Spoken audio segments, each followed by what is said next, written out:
the reversible and irreversible processes. Here, just I give you, first of all, the definition of each one of the reversible and irreversible process. And in the next slide, I give you an example how can you apply each one.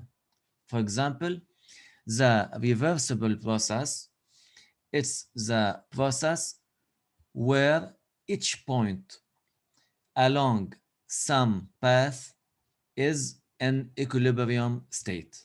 What I mean, if we have here PV diagram, here we have initial state at T initial, and here we have the final state at T final.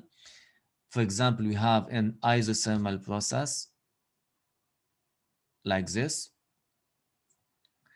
Each point on along this path, for example, this point or this point or any point here, is at a static state. It's at an equilibrium state. Okay. How can we do it? I will tell you in the next slide.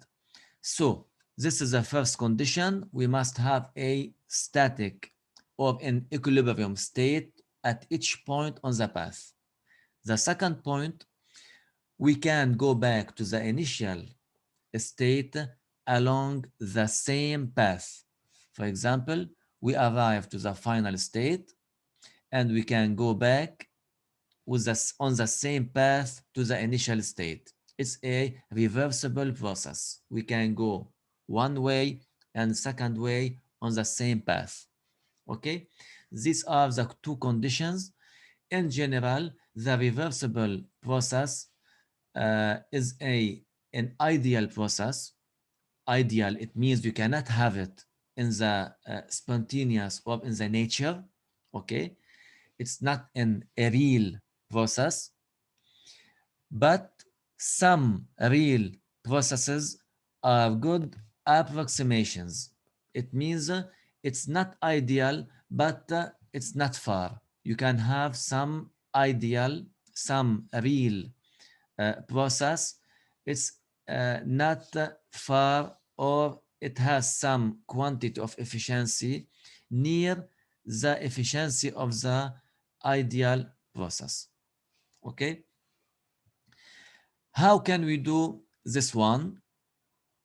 Will occur very slowly and the system is always very nearly in an equilibrium state.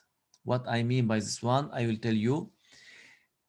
An irreversible process does not meet these requirements. So if we don't have these conditions, these two conditions of the reversible process, in this case we have a irreversible process. All real processes on earth are irreversible. Okay, so how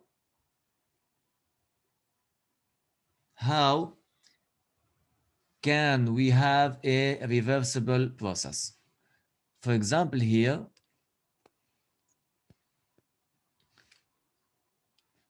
we have PV diagram.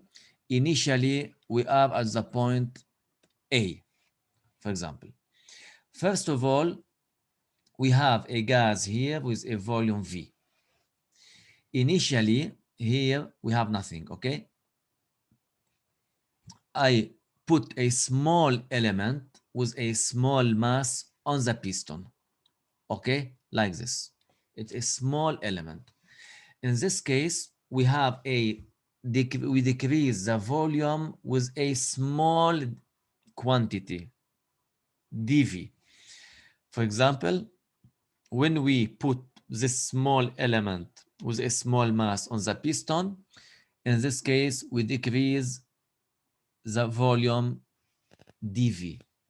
So here, we decrease the volume. In this case, we increase the pressure, also a small quantity. So decreasing of volume, increase of pressure. This is the first point which is a static point, the first equilibrium point state. Also, we can put another point. Here, I explain how can we do it slowly. Another point, we decrease also and again the volume, and in this case, we increase the pressure to the second point. This is the second equilibrium state. And so on. We do the same. You have many equilibrium point. We arrive to the final position like this. Okay, you have on this path, we have an equilibrium state at each point. So this is a reversible process. We arrived to the final point. If you want to go back, this is in this direction. If you want to go back to the initial position, you can take out or take off each element.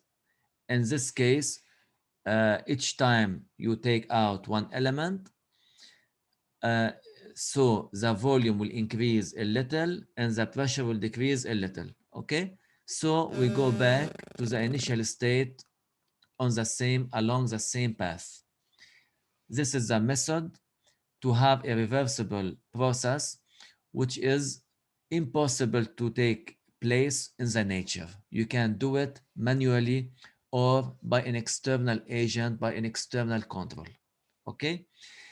The opposite process, the irreversible process, you can have a change from the initial position to the final position suddenly. Okay, you don't have any equilibrium uh, point state between the initial point and the final point. Only you have initial point and the final point. This is the case of the irreversible process. Okay, so you can write the conditions of the reversible process. It's okay. You have a slow motion between the initial point and the final point. Second, you have a stable and equilibrium state at each point between the initial point and the final point. But in the case of a irreversible processes, you have a sudden changement, and you don't have any equilibrium state between the initial point and the final point. Okay,